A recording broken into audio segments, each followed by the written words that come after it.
Olá, o baú dessa semana vai falar sobre o Vasco, mais precisamente sobre um livro que está sendo lançado sobre o Vasco, mais um livro que está sendo lançado sobre o Vasco, Os 10 Mais do Vasco, de Cláudio Nogueira e Rodrigo Taves. Para falar sobre o livro, está aqui Cláudio Nogueira, que é um dos autores do livro. Tudo bem, Cláudio? Tudo bem, Assaf. Um prazer estar aqui com vocês aqui na TV Lance. De quem foi essa ideia? Ou ela já veio pronta? É uma ideia da editora Maquinária, né, uma editora carioca, que lançou uma série dos 10 mais dos vários grandes clubes brasileiros. Né, e eles nos convidaram, a mim e ao Rodrigo Taves, que também é companheiro lá do jornal o Globo, para a gente ter essa honra de escrever sobre 10 mais da história do nosso clube. Né? Foi muito interessante o trabalho. O leitor, o telespectador pode pensar, mas como é que se chegou a essa relação de 10 mais? É a partir de uma eleição, né, torcedores do Vasco foram consultados, né, e cada um deu o seu parecer, os 10 mais, uma lista de 10 mais, e aí depois a gente faz a soma dos votos e chegou a essa conclusão, a essa lista. Você não acha que quando a gente faz essas eleições, os jogadores de tempos muito passados acabam sendo prejudicados porque ninguém viu ele jogar? É uma possibilidade. Por exemplo, na história do Vasco, o Fausto, chamado Maravilha Negra, é um dos nomes que poderia estar numa relação de 10 mais, mas como você disse, eu não vi jogar, o Rodrigo também não, e os torcedores mais jovens, muito menos. Mas no caso do nosso livro, nós tivemos o cuidado de citar, além dos 10 que são eleitos, alguns que poderiam também ter feito parte dessa lista de 10. Porque eu escrevi a coluna que sai na sexta-feira, no Jornal Lance, falando sobre o programa de hoje que a gente está fazendo aqui agora. Certo. E aí eu fui procurar outros nomes ilustres da história do Vasco, né? E aí descobri lá Russinho, centroavante, que foi na seleção. Quer dizer, tem assim, Andrada, o goleiro. É verdade, também. Mas esses jogadores de um tempo muito passado, da década de 20, de 30, dificilmente vai ter alguém vivo que possa... seria necessário ter alguém com 80, 90 anos para ter visto. Com a memória boa, né? Com a memória boa. Em condição de saúde perfeita. Porque senão, então eu acho que esses caras acabam de alguma forma sendo prejudicados. E existe também uma tendência da gente começar a escolher os jogadores das últimas 2 décadas. Que estão mais próximos de nós. Que estão mais próximos de nós, que a gente viu jogar, né? Mas aí, eu escrevendo a coluna, e depois de fazer um levantamento, eu também acabei chegando à conclusão de que esses que estão aqui merecem estar entre os... Seriam esses mesmo os 10, entendeu? Eu acredito que sim, porque você vê, nós temos Barbosa, Ademir Menezes e Danilo, que representam o Expresso da Vitória. Então, o primeiro grande time do Vasco e, segundo muitos especialistas, o primeiro grande time do futebol brasileiro, que foi campeão sul-americano de 48, né, uma conquista histórica, porque nem a seleção brasileira tinha ganho um título. Foi o primeiro título internacional do futebol brasileiro. Exatamente. Então, tem 3 representantes dessa época.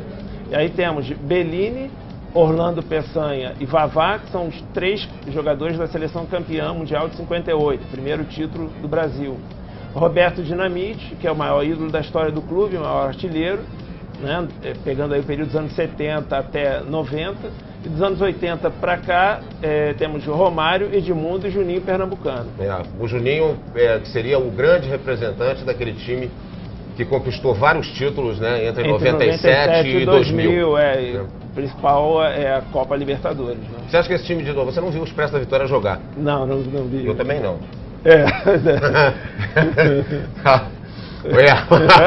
Não me peguem nessa. Será que vão acreditar que a gente não viu? Mas claro que eu já li muito sobre isso, muito. Né? Eu já vi trechos de filmes, enfim. Eu tenho mais ou menos uma noção de como é que esse time jogava. Era um outro futebol, um futebol mais lento. Muito mais lento. Né? Muito mais cadenciado e tal, mas nem por isso os caras deixam de ser craques. Mas talvez esse time de 97 a 2000, será que esse time não seria comparável ao Expresso pela quantidade de títulos que ele ganhou, pelos jogadores que ele reunia? Há quem compare, mas acho que o Expresso ele entrou para a ordem da mitologia, vamos dizer. Entendeu? Então acho que cada clube tem um time que é o seu ápice, um time mitológico na sua história. Então, no Vasco, a história, realmente, a mitologia do clube se construiu a partir do Expresso da Vitória. Então, eu acho que teria que surgir assim, uma equipe muito mais vitoriosa, se um dia o Vasco chegar a ser campeão mundial, por exemplo, para poder deixar o Expresso em segundo plano. Uhum. Entendeu? Então, acho que o time de 97 a 2000 ganhou, por exemplo, ganhou uma Libertadores, que seria mais ou menos seria equivalente ao título de 48, sul-americano.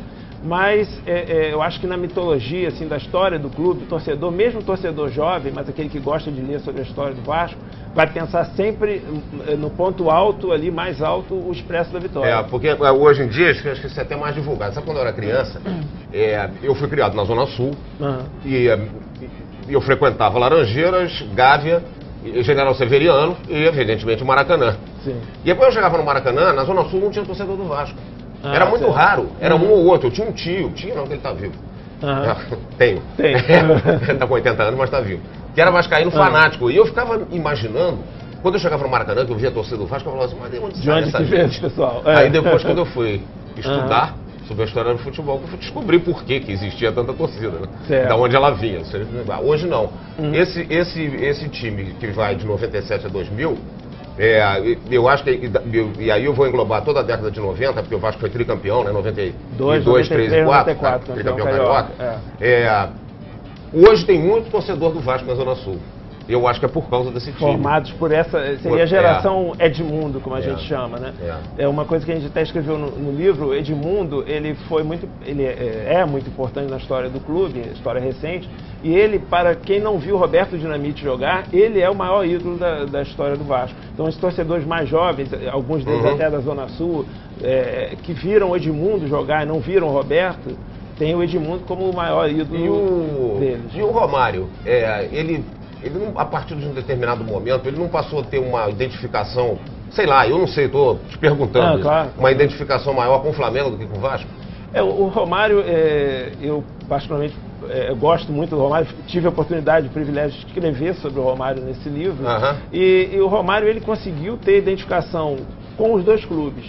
Tá? A origem dele é no Vasco, os títulos mais importantes dele, né, campeão brasileiro, campeão da Mercosul, são no Vasco. Agora, a identificação dele com a torcida do Flamengo, nós temos que reconhecer, é muito grande.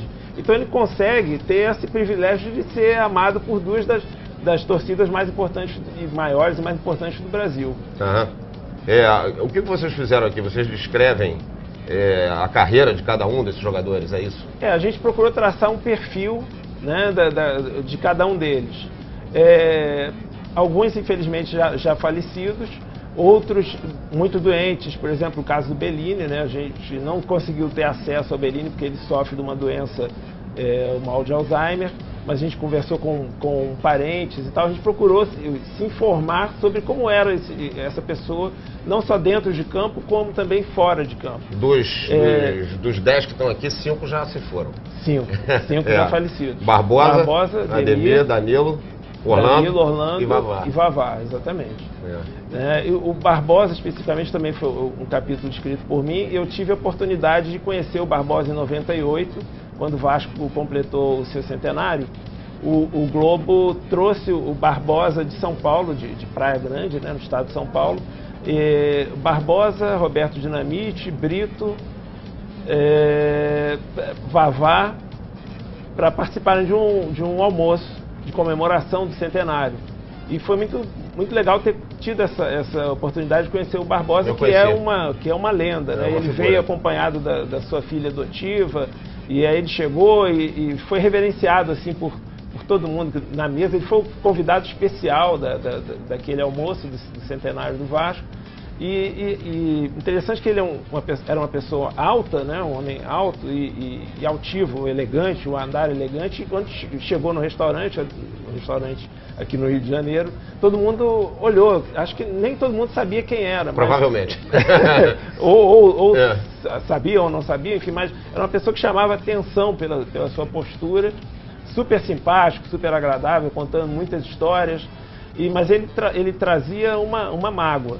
Né, uma frase que ele repetia sempre: se um criminoso que comete as maiores atrocidades é condenado há 30 anos. Pena máxima. Né? E eu estou pagando a minha pena desde 1950. Né? Na época ali, há 48 anos. E ele tinha outra mágoa em relação à seleção brasileira, que ele não pôde ter um encontro com o pessoal da seleção em 1994. Todo mundo lembra disso. Lembra com tristeza. Exatamente. Ele foi barrado na Granja Comari. E aí, pouco depois É. disso, de ser barrado na Granja, ele se mudou do Rio de Janeiro. Foi morar em São Paulo, no São litoral Paulo, de São em Praia Paulo, Grande, onde ele conhece a Tereza, que ele adotou como filha, né? O que você diria, principalmente para a garotada, para que eles tivessem a motivação de comprar o livro? A gente conhecer a história antes de mais nada, conhecer a história do clube. Eu acho que de uns anos para cá, de uns 10, 15 anos para cá, começou um movimento de recuperar a história do futebol brasileiro.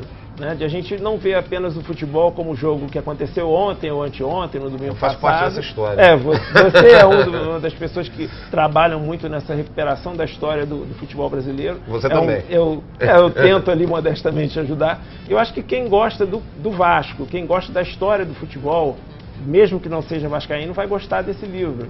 Né? Que eu acho que é uma coleção, né? Não é só o meu livro, tem os 10 mais do Flamengo, Fluminense, Botafogo, dos times de São Paulo. Palmeiras já também, né? Do Palmeiras já tem, dos times de São Paulo, dos times de Minas, enfim, cada estado vai ter os seus 10 mais dos clubes mais representativos. Então eu até sugeriria que o telespectador fizesse a coleção mesmo, entendeu? Para saber, acho que é importante, porque o futebol faz parte da nossa cultura, da nossa história, de brasilidade mesmo, da nossa identidade.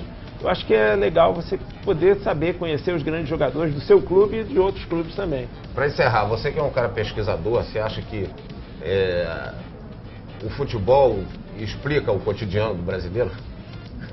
Você acha que ele está intrinsecamente ligado ao cotidiano? Eu acho que está muito ligado. Eu acho que até o vocabulário, as nossas expressões, por exemplo, se você tem um projeto, aí aquilo quase acontece, aí você diz que bateu na trave, por exemplo, entendeu? O linguajar do futebol está na nossa cultura, tem várias expressões que são do futebol e que estão no nosso dia a dia. Eu acho que é por aí, sim.